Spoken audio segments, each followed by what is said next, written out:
Buenos días. De nuevo, nos hemos visto esta semana con motivo de la presentación de la encíclica Laudato Si, y como les anticipé, vamos a tener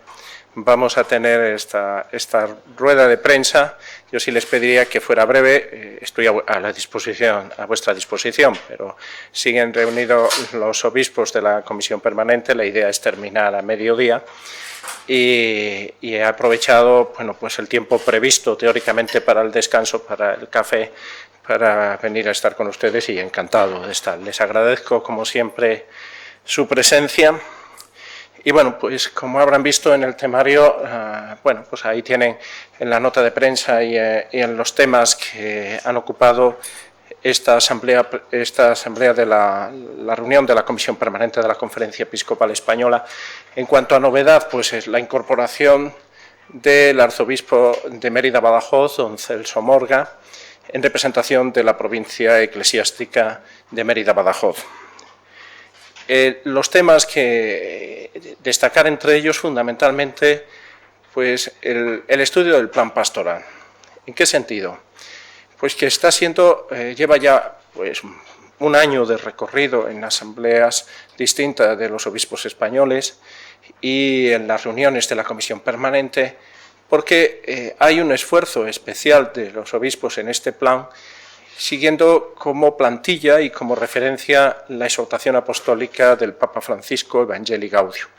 Y como saben, esa exhortación apostólica del Papa, que es como la hoja de ruta de su pontificado, invita a toda la Iglesia a un estado permanente de misión. Y, lógicamente, esa es la partitura que el Papa ha repartido para que en toda la Iglesia, de manera sinfónica, pues estemos con esas claves, estemos con ese tono de activar un proceso misionero en todos los agentes y lugares de la Iglesia. Y en ello están trabajando los obispos. Fundamentalmente habrá una primera parte con un análisis de la situación, que completará el que ya los obispos españoles han hecho en el campo social y económico, en la realidad social, con su documento Iglesia Servidora de los Pobres, y que ahora hace una referencia quizá más al interior de la Iglesia, pero también al de la sociedad española, sobre todo en el ámbito de la fe, y la necesidad de activar una misión más incisiva, más activa, con esa propuesta que es la mejor apología y la mejor manera y la mejor carta de presentación de los cristianos de la Iglesia en la sociedad, que es una Iglesia de misericordia, es una Iglesia de cercanía, es una Iglesia de perdón, es una Iglesia que ayuda a los demás a ser mejores, pero también a una cohesión social, que yo creo que es un aporte importante también para el resto de nuestros conciudadanos en este país nuestro, al que queremos y queremos lo mejor. Esa es otra de los ejes en esa línea misionera. Después vienen las concreciones, y es lo que se está trabajando ahora, después de ese análisis, de ese activar la misión, de ese ser muy incisivos y muy apremiantes en la misión evangelizadora en todos los sectores de la sociedad. Después, pues ahora qué corresponde a cada comisión, a cada organismo de la Conferencia Episcopal, y también destacar que es un plan de actuación para la Conferencia Episcopal, porque las diócesis pues tienen su autonomía sobre el terreno, son iglesias locales en sus circunstancias, pero habrá esa sintonía de todos con la hoja de ruta del Papa Francisco, con la Evangelii Gaudium de fondo. Por otro lado, también sobre la situación del clero. Hemos pasado de una cuestión de estudio de la redistribución a algo más amplio, y es cómo están los sacerdotes en nuestro país, cuáles son las perspectivas, pero al mismo tiempo qué campos pues están relacionados con una pastoral de atención de los sacerdotes, de su cuidado, de su formación, y entra ahí el terreno vocacional, entra ahí pues las vivencias de las comunidades cristianas, la manera de atenderlo. Ser cura, por ejemplo, en Castilla y León, con pequeñas poblaciones, no es lo mismo la forma de ser cura, la actividad que se desarrolla a lo largo de la semana, que en las grandes poblaciones o en pueblos que con un número de habitantes pues muy grande, o en barriadas, también en muchas circunstancias que concurren, lo cual este estudio del clero va a dar pie para una profundización en próximas asambleas plenarias sobre esa importante, todo ese grupo que forma parte pues del ministerio ordenado y de la acción evangelizadora imprescindible en nuestra Iglesia, nuestros sacerdotes, a los que tan agradecidos les estamos y que, bueno, pues están ahí a pie de obra, están ahí con la gente, están ahí en las más variadas circunstancias y que reciben de sus obispos una atención especial y unas palabras de ánimo y de empuje en su tarea. Después se han aprobado el calendario de reuniones para el próximo año de la Conferencia Episcopal Española. También se ha puesto de relieve una figura a la que se ha adherido la Comisión Permanente para solicitar de Roma y es la declaración de Santa Bonifacia Rodríguez de Castro, patrona de la mujer trabajadora. A veces pues somos poco conocedores en el ámbito de la opinión pública, o al menos en el ámbito de nuestras comunidades, de grandes testigos de la fe como esta mujer que en el siglo XIX percibe la situación de la mujer y especialmente de la mujer que tiene y se ve pues en el ámbito laboral para sacar adelante su familia en la España de finales del siglo XIX. Esta mujer es una adelantada de la presencia y de la promoción de la mujer y al mismo tiempo de ayuda. Esta mujer que funda las Siervas de San José como congregación religiosa en el ámbito de la educación, pero sobre todo de ayuda a la mujer trabajadora, quiere ser propuesta pues, para la mujer trabajadora en España como un modelo y como una intercesora. Después hay un capítulo de nombramientos, los tienen ahí, no me voy a detener nada más que en la elección de don Juan Fernández de la Cueva Martínez Raposo como director del Departamento de Pastoral Obrera. Tiene ahí luego toda una lista en el comunicado y estas han sido así en grandes. También está el tema de los leccionarios. O sea, saben que al aprobarse la versión española de la Sagrada Biblia y su reconocimiento por parte de la Santa Sede, ahora hay que volcarla en los leccionarios, que son los libros que se usan en la liturgia, especialmente en las celebraciones eucarísticas, y que hacen esa lectura de manera litúrgica a lo largo de todo el año, sea en los domingos o sea en las celebraciones de cada día de la Eucaristía. Los obispos han aprobado pues ya el inicio del trabajo en los leccionarios, que serán después sometidos en conjunto a la aprobación definitiva de la Santa Sede. Lo mismo que la edición del Misal Romano, que se está trabajando en lengua española. Es un poco así, a grandes rasgos, los trabajos, como ven, quizás un poco de puertas adentro, más que nada de la Conferencia Episcopal Española, como más eclesiales y menos pues, de cara al trabajo de puertas afuera. A su disposición, las preguntas que quieran. A ver, está ahí Laura. Hola, bueno. ¿Qué tal? Buenos días. Buenos días. Yo quería preguntarle cómo han encajado esa protesta de la portavoz del Ayuntamiento de Madrid, Rita Maestre, hace unos años en la capilla universitaria de la Complutense. ¿Qué les parece que siga todavía al frente del Ayuntamiento de Madrid esta persona como portavoz?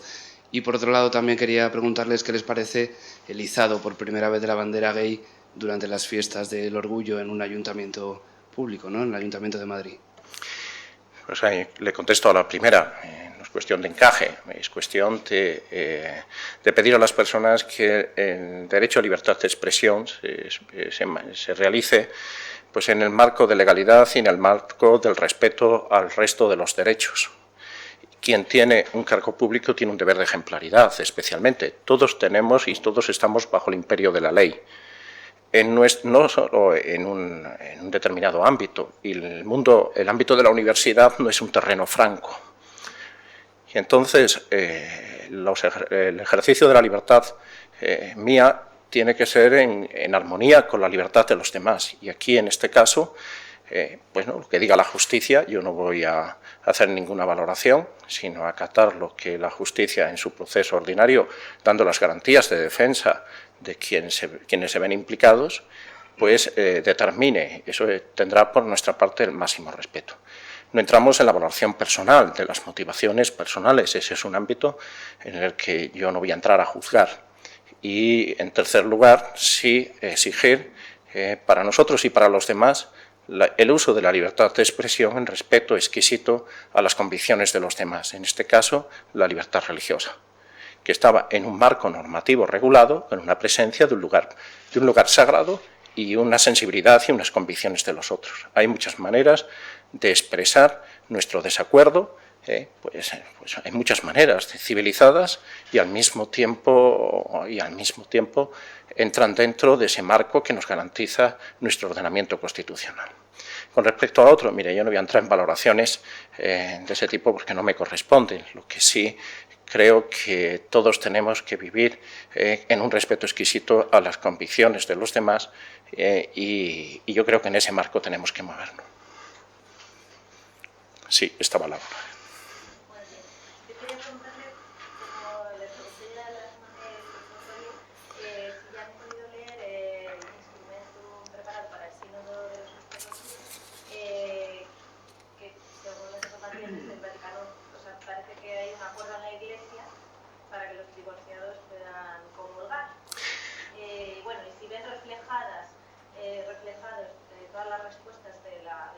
De los obispos españoles en ese documento. Gracias. Pues a ver, con respecto al instrumentum laboris, entra en el proceso normal que ya explicó el cardenal Baldisieri el otro día, el día 23, en la rueda de prensa, con esas innovaciones, quienes hemos asistido, en mi caso, que fue al Sínodo del 2012 como adjunto al portavoz de la Santa Sede para la lengua española, pues se veía que había una inquietud sobre los procesos, es decir, de las intervenciones de los padres sinodales uno tras otro, o de los auditores o de los expertos, pues era toda una carrera de intervenciones que ellos pedían, y se veía en la propia dinámica una mayor agilidad, un mayor uso de los tiempos de una manera más eficaz, lo mismo de los círculos menores que van por áreas lingüísticas. Yo creo que todo eso se ha explicado. Lo mismo que la dinámica que el Papa, que era conocedor de los sínodos cuando era cardenal, pues ha establecido y ha querido abrir esa sinodalidad, que significa sínodo, significa caminar juntos, pues al conjunto de la Iglesia con estos dos sínodos, no solo por su temática especial en torno a la familia, tanto el sínodo extraordinario que se tuvo en el pasado mes de octubre, como este ordinario que se tendrá del 4 al 25 de octubre, pues que haya una mayor participación y un escuchar pues qué piensan las comunidades cristianas, qué piensan las diócesis, qué piensan las conferencias episcopales. Con ese material que se ha hecho incluso de forma de cuestionario y en un proceso que ha complementado las dos reuniones sinodales, o sea, no se puede hablar de la próxima sin tener en cuenta qué es lo que se ha tratado, de tal manera que los lineamientos que se han tenido han sido sacados del sínodo anterior. Bueno, yo creo, ahí aportó la conferencia episcopal, se envió a todas las diócesis, se abrió también en esta vez a las facultades de teología y de derecho canónico para que también el mundo del pensamiento, digamos, reglado de los grandes centros teológicos en España y canónicos, pues dieran su opinión. Se aceptó también, y vino de los grupos y movimientos familiares, respuestas. Todo eso se envió a Roma. Y somos una de esas 99 conferencias episcopales que han respondido, junto con otra serie de intervenciones, y con ello se ha elaborado este instrumentum labori, que al mismo tiempo también lleva esas referencias en esos tres bloques. Pues la valoración yo creo que es muy participativa. Yo creo que va a agilizar los trabajos del sínodo enormemente, porque cada uno de los bloques no habrá que esperar hasta el final para ponerse a hacer las propuestas al Papa, porque no lo olvidemos, un sínodo el Papa lo convoca para sí, y lo convoca para él sentirse, digamos, aconsejado sobre un tema que le preocupa, en este caso el tema de la familia. Y no es solo, digamos, el tema de los divorciados vueltos a casar, pues esto. Yo creo que hay que verlo en una amplitud mayor. Lo que no cabe duda, y si es un balance ya de este proceso, es que se ha dado pie para una participación muy amplia que va a completar las intervenciones de los padres, en concreto los que van de España, como saben, es don Mario Iceta, obispo de Bilbao y presidente de la Subcomisión de Familia y Vida, don Ricardo Blázquez, presidente de la Conferencia Episcopal Española, y don Carlos Osoro, arzobispo de Madrid. No sabemos si el Papa elegirá algún obispo español más, no se ha notificado, ni sabemos todavía si ha elegido expertos o auditores, como ha hecho en otras ocasiones, laicos o padres o madres de familia que participen en el sínodo. Estas cosas, normalmente estos nombramientos se suelen hacer por parte de la Secretaría del Sínodo, se suelen comunicar en el mes de septiembre. Yo creo que merece una valoración muy positiva, va a ser un espacio para el diálogo y sí tenemos que ayudar, y esto yo, estando en la reunión de secretarios en Praga, lo oía al propio padre Lombardi, es el deseo del Papa de que la celebración y las reuniones del sínodo no es que estén aislados, no es cuestión de poner digamos, dispositivos de aislamiento, pero sí que los padres sinodales tengan un espacio de libertad sin condicionamientos después de escuchar en sus diócesis o sus realidades para poder discernir, para poder dialogar, para poder hablar con esa libertad que les ha pedido el Papa y se muevan en ese espacio iba a decir de aislamiento, de independencia y de libertad. Y yo quisiera que todos escucháramos desde la parte mediática a la opinión pública. Yo creo que el tiempo de aportes, bueno, pues está ahí, pero ahora hay que esperar qué dicen los padres, de qué hablan los padres y qué dice el Papa o qué dirá el Papa después de este proceso sinodal que será muy importante. Pero solo una matización. En España, en las respuestas de España, observaron ese apoyo a que comulgaran el último. Bueno, sí. Venían toda la variedad que hay en la opinión pública. España no está aislada y hay una realidad y se vive esta realidad pastoral con dolor, también con cercanía y sobre todo si hay la preocupación por ayudar a estas personas que forman parte de la comunidad cristiana, porque estas personas heridas en su vida familiar o con un proceso de vida familiar pues que ha tenido estas dificultades, pues forman parte de la comunidad cristiana, no son gente ajena. Y muchos de ellos, cuando se produce esta problemática, es porque le interesa el mundo de la fe, tienen sus hijos en catequesis, quieren vivir su vida matrimonial o su experiencia de pareja, la quieren vivir desde una dimensión cristiana. Si fueran personas sin fe, pues no tendrían ese planteamiento ni habrían hecho ese problema, como hay gente pues que se plantea su vida de pareja al margen de toda referencia religiosa, incluso de toda formalidad, digamos, civil.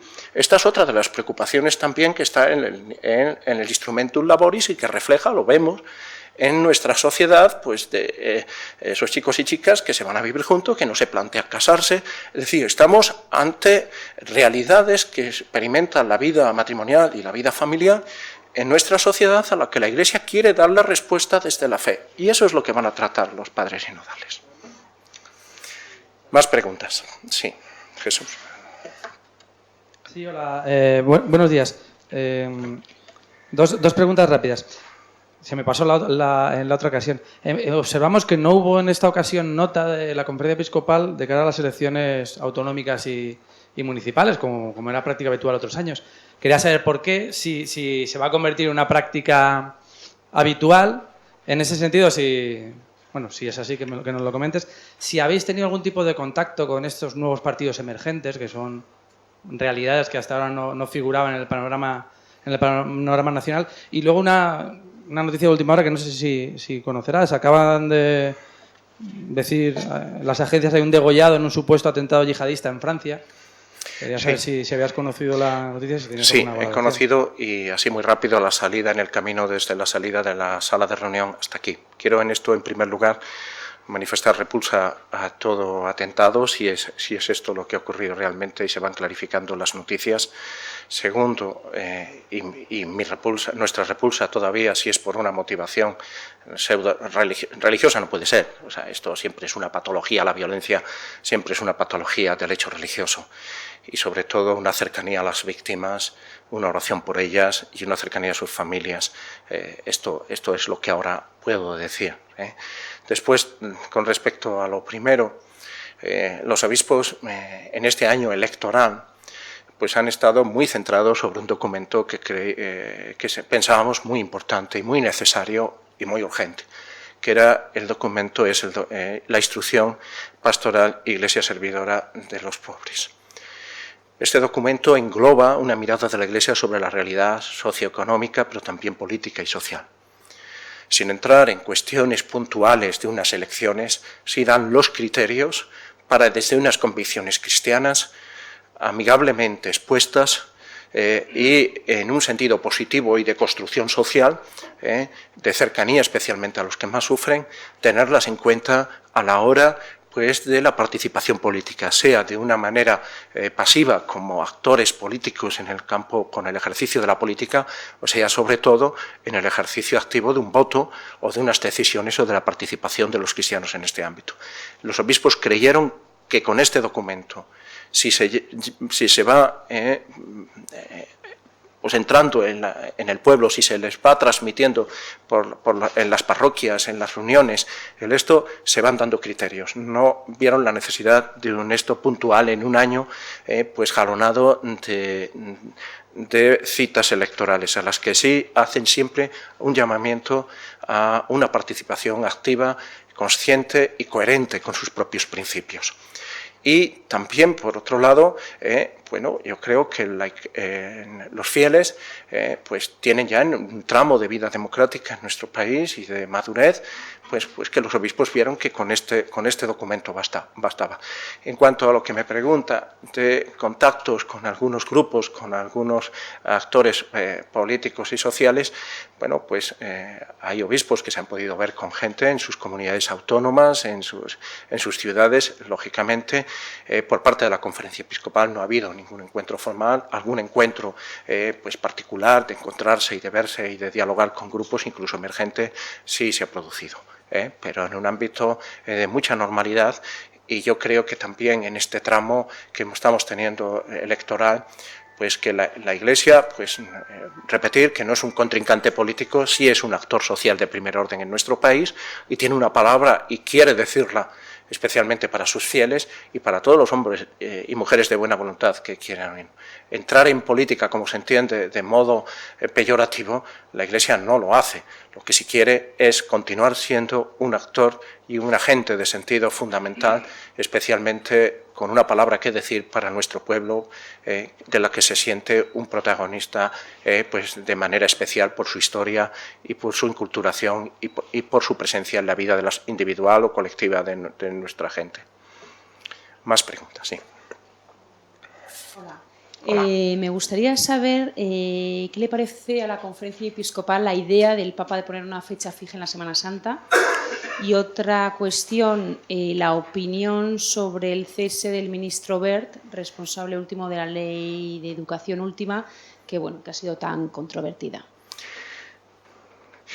Yo, con respecto a la Pascua, pues, pienso que es una iniciativa del Papa que en un mundo como el nuestro, tan globalizado, visibilizaría de una forma pues, más palpable pues la presencia cristiana en el mundo, con la celebración de la principal de nuestras fiestas, que es la Pascua, que celebramos la resurrección del Señor. Esto, bueno, pues nos haría sumar pues toda la religión cristiana en el contexto de un mundo globalizado. Respetamos las decisiones de cada iglesia con sus tradiciones, y son tradiciones venerables, pues tanto la tradición de Occidente, de la Iglesia Latina, como la tradición de las confesiones cristianas evangélicas, como la tradición también venerable de las iglesias de Oriente, todo el mundo de la ortodoxia. Yo creo que bueno, pues iremos dando paso. El Papa ha expresado este deseo, pero lógicamente tiene que ser un deseo armonizado y concertado por todos. Nosotros estamos de acuerdo, claramente, no podía ser de otra manera con esta petición del Papa. Y bueno, con respecto al cese, o sea, al cambio que ha habido en el Ministerio de Educación, pues al señor Wert desearle todo lo mejor, al nuevo ministro, pues que nuestra colaboración desde la libertad y desde ese deseo de servicio a nuestro pueblo en un ámbito especialmente importante para la Iglesia, como es el ámbito educativo, que abarca desde la enseñanza o la presencia de la religión en la enseñanza hasta pues el ámbito de los conciertos escolares. Todo para nosotros es muy importante, y sobre todo también por la convicción que es un deseo y que ya ha sido reiterado por los obispos, la necesidad de que en nuestro país lleguemos a un gran pacto escolar, a un gran pacto que esté más allá de las contingencias del cambio de un ministro en un gabinete y, por supuesto, con la alternancia política. Es decir, si en este tramo al que vamos a llegar nuevo, en esta nueva etapa de nuestra vida democrática, en libertad, en paz, lográramos pues cuajar en un gran pacto ante una gran necesidad, porque ciertamente bueno, pues los estudios nos hablan pues de las deficiencias y de, bueno, pues de cuestiones que nos quedan pendientes en el ámbito educativo, pues que llegáramos a un gran pacto sería importante, y sobre todo dilucidar de una vez la cuestión religiosa con normalidad, más allá, con una confesionalidad, pero al mismo tiempo con un derecho respetado de los padres que marca la Constitución de que sus hijos sean educados conforme a sus convicciones en todos los ámbitos, también en el escolar. Sí, está ahí. Buenos días. Sobre la redistribución del clero, el tema que están tratando, no sé hasta qué punto se han avanzado ya en conversaciones con los obispos de las zonas más pobladas y menos pobladas de sacerdotes, si los obispos que son más ricos en sus seminarios y que los tienen llenos van a ser capaces o van a tender la mano para ceder sus seminaristas a las zonas menos pobladas, que suelen ser las rurales, o si hay ahí ese consenso o ese acuerdo. No, lo que está es en otro nivel. No está ahora, se pasó en un principio del tema de la redistribución, como he dicho, a un análisis que va más allá de lo puramente cuantitativo o numérico o de localización, sino es un estudio, como está haciendo también la Conferencia Episcopal Italiana, que ya lleva una asamblea plenaria extraordinaria que fue en Asís, y va a continuar con el estudio, es decir, la situación del clero en nuestro país. Es decir, cómo su dimensión misionera, su estado de vida, cómo están viviendo nuestros sacerdotes. Lógicamente hay un grueso muy importante, un clero con una media en todo el país de 64 años, supone también una masa importante de clero pues muy mayor, y en los años venideros, si no hay un recambio generacional de un flujo de vocaciones, pues lógicamente influyen muchos factores, el tema de la natalidad, el tema de despoblación en determinadas zonas, regiones de nuestro país, la concentración urbana. Todo esto es importante y lo estamos viendo con datos y con estudios sociológicos muy concretos, incluso estamos yendo diócesis por diócesis, pero hay cuestiones más de calado y más de fondo que nos van a abrir el angular, como es la cuestión vocacional, cómo estamos haciendo el planteamiento vocacional, la cuestión de cómo se vive la vida en las comunidades, es decir, sacerdote solo para la sacramentalización el fin de semana y el resto del tiempo. O sea, todo esto no se trata solo de ver cómo cambiamos sacerdotes de aquí que sobran, no sobran en ningún lado, por cierto, cómo llevarlos, pues estén en una actitud de misión para ayudar en otras partes, como se va a las misiones, pero tampoco queremos perder algo que forma parte de nuestra identidad cristiana como Iglesia en España, y es nuestro aporte misionero.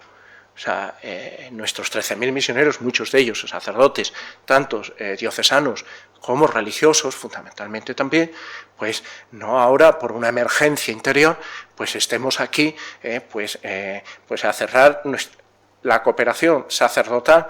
No admite restricciones ni 0,7, es decir, todo lo que podamos dar para los demás será también un exponente de que hay una comunidad viva, que surgirán vocaciones para nuestro propio servicio. Y luego también una iglesia abierta. O sea, una iglesia abierta, hoy hay una gran movilidad humana, sacerdotes que vienen, sobre todo de América Latina, pues con qué garantías, cómo ha sido su proceso de formación, cómo se adaptan a la vivencia o al estilo o a nuestra idiosincrasia.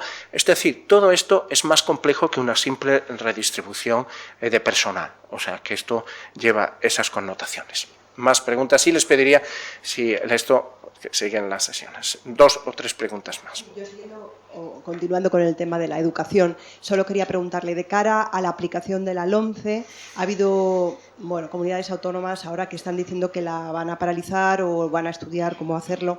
Quería preguntarle su valoración sobre el tema de la asignatura religión, ¿no? En estos casos, ¿qué podría pasar en estos casos?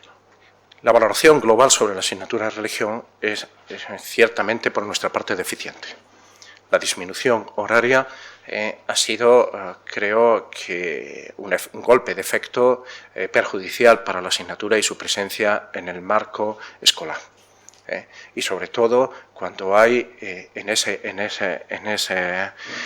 tramo, que es la enseñanza primaria, hay una masiva, que ya la quisieran en el ámbito transferible al ámbito político, de más de un 70% de peticiones de los padres, además de forma activa cada año eligiendo, no por ciclos.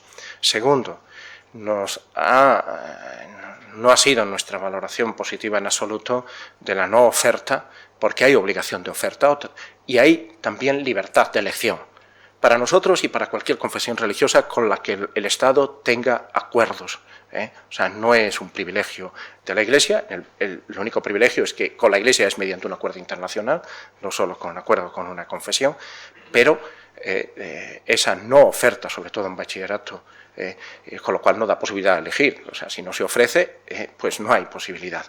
Yo creo que esto ha sido deficientemente tratado, a pesar de lo ampuloso en la disposición adicional segunda del texto legislativo, pero luego en los reales decretos de desarrollo de la ley orgánica, pues nada, se ve que se ha quedado en el camino. Y bueno, yo cómo lo veo en el futuro, si usted me pregunta, pues yo creo que en esta cuestión, como en otras muchas, pues estamos en un ámbito todavía pues que nos faltan elementos para una valoración justa, o al menos aproximada, porque nos quedan unas elecciones generales y luego en el ámbito de la enseñanza religiosa, pues hay un gran paquete de competencias o un gran peso de las comunidades autónomas y ahora pues entrarán en diálogo sobre todo los obispos de las provincias eclesiásticas con cada una de las administraciones, que incluso la de un mismo partido hemos visto pues no tenían un tratamiento similar,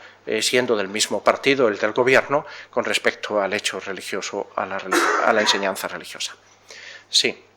Dos más. Un tema sobre educación, por profundizar en el tema, me gustaría que definiese cuál ha sido la gestión del señor Wert como ministro de Educación, y luego comentaba también que, deseando la suerte tanto al ministro que se va como el que llega, comentaba que augura o espera un pacto educativo. Le pregunto si con el nuevo ministro cree que ese pacto educativo estaría más cerca de lo que ha estado hasta ahora. Vamos a ver, yo pienso que el tema del pacto educativo no es con un ministro o con un gobierno, es con un arco de elementos políticos que ahora están configurándose. Yo no tengo ninguna bola pues, de cristal cómo va a quedar, pero sí hay por nuestra parte una disposición de diálogo absoluta y con un sentido positivo de la laicidad, que es de colaboración y de independencia. ¿Vale? O sea, respetando ámbitos, por supuesto, pero moviéndonos en unos derechos que son los que marca nuestra Constitución y después plasmados en unos acuerdos. O sea, nos vamos a mover con la ley en la mano, con una voluntad de diálogo, y pienso que es una cuestión de Estado más allá de una cuestión de un gobierno. O sea, yo creo que esta ha sido quizá la gran deficiencia en el fracaso de una ley orgánica tras otra en el ámbito educativo, que ha venido el gobierno siguiente de otro signo y se ha producido no solo alternancias de gobierno, sino alternancias educativas en nuestro sistema. De esto nadie sale beneficiado. La otra cuestión, mire, yo no voy a valorar, pienso que hay que ver más tiempo, y yo le he dicho con respecto a la enseñanza religiosa, pues no estamos contentos. Segundo, hay otra cuestión, y es la cuestión también que no solo es el Ministerio de Educación, sino es de Cultura, toda la cuestión del patrimonio, el patrimonio que está en manos de la Iglesia, pero es el patrimonio está puesto al servicio de la sociedad. Y nosotros tenemos que ponerlos al servicio de la sociedad como obligación, cumpliendo sus fines, que son culturales, en primer lugar, pero esa ayuda y esa participación está abierta. Y nosotros tenemos una obligación de difusión y de poner al servicio de nuestro pueblo lo que es un patrimonio fundamentalmente de la comunidad cristiana, quien lo ha ejercido, lo ha recibido, lo mantiene, pero no es un bien patrimonial exclusivo de los católicos, porque su dimensión cultural forma parte, como el cristianismo, del que uno no se desprende, de nuestra manera pues, de entender la vida, el arte, la historia, es decir, está ahí y está al servicio de todos. Y ahí pues también espero pues que se abran, que hasta ahora pues las ayudas y todo el tema de ayuda al patrimonio pues ha estado enormemente restringido, lo hemos comprendido por la crisis y nos vamos a dedicar a arte, lo que falta y en lo que es para nosotros más prioritario, que son las clases desfavorecidas y son los pobres. Creo que eso para nosotros es fundamental, están antes las personas que los monumentos. Otra pregunta, la última, sí, José Manuel. ¿Teme la Iglesia española, o teme usted que si ganan las elecciones Podemos o el PSOE denuncien los acuerdos como vienen anunciando tanto Podemos como el propio Partido Socialista? Y la otra cuestión, ¿cómo tienen pensado aterrizar la encíclica concretamente en España? ¿Con un gobierno negacionista, cuando el Papa está en otra línea completamente distinta, y con un gobierno que está recortando, por ejemplo, energías renovables cuando el Papa está diciendo que hay que ir a las energías renovables? Con respecto a lo primero, bueno, una cosa son los lenguajes ya en el ámbito, cuando el contexto es electoral, y otra cosa es cuando se gobierna. Los acuerdos los tiene la Santa Sede con una gran cantidad de países de todo el mundo, con regímenes políticos muy diferenciados, especialmente con los países democráticos, porque ofrecen un marco normativo en el que vivir con naturalidad es la libertad religiosa por lo que se refiere a los católicos, que lógicamente tienen las connotaciones históricas o culturales dependiendo del país o de la presencia. No es lo mismo un acuerdo en un país donde el catolicismo es minoritario y preserva esos derechos de minoría a ejercer libertad religiosa su religión, que lo es en un país de mayoría católica o de especial arraigo, como es España. Luego, no hay un miedo, porque pensamos que la gente que gobierna pues se mueve en el marco de la ley, en el marco constitucional, que es lo que nos ampara, y en un diálogo que hará posible pues la aproximación. Y una tradición de diálogo como tiene la Santa Sede. Y segundo, bueno, pues por otro lado, la Iglesia sabe también vivir en países donde no hay acuerdo y lo que se pide es el marco normativo de derecho humano a ejercer la libertad religiosa. Es decir, los acuerdos regulan y han sido y son eficaces en nuestra vida democrática, a la que han acompañado en todos sus tramos, incluso se han mostrado eficaces en alternancias políticas. Es más, cuando teóricamente un gobierno pues parecía que en sus campañas decía que lo iba a denunciar, después se ha llegado a acuerdos pues muy eficaces, pues pensemos que los acuerdos económicos con el Partido Social, gobernando el Partido Socialista, etcétera. Lo que sí, de todo este tramo de vida democrática, sí hay un pozo, y es la naturalidad con la que hemos de vivir con sentido positivo el hecho religioso, cooperando a hacer un gran país y sirviendo a nuestros ciudadanos, a nuestros fieles. Yo creo que la presentación de la memoria puso sobre las actividades de la Iglesia, puso en evidencia y pone en un primer plano que la Iglesia no solo son los obispos que se reúnen en la conferencia episcopal, sino que hay una gran realidad desde el campo educativo con esos 122.000 profesores empleados. Pensemos en lo que es, qué empresa o qué institución tiene una masa así fuera del Estado. Pensemos en el ámbito de acción social y caritativa que lleva a cabo la Iglesia. Si la Iglesia no estuviera en ese frente, pues cómo sería la situación de los más desvalidos y de los más pobres de nuestro país. Pensemos en Cáritas, pensemos en nuestra cooperación internacional sin los proyectos de Manos Unidas. Es decir, no es cuestión simplemente de un acuerdo con los obispos como un grupo separado de lo que los obispos encabezan y guían, que es el pueblo de Dios y es la presencia de la Iglesia en nuestro país. Pues nada más, darles las gracias y desearles un buen fin de semana.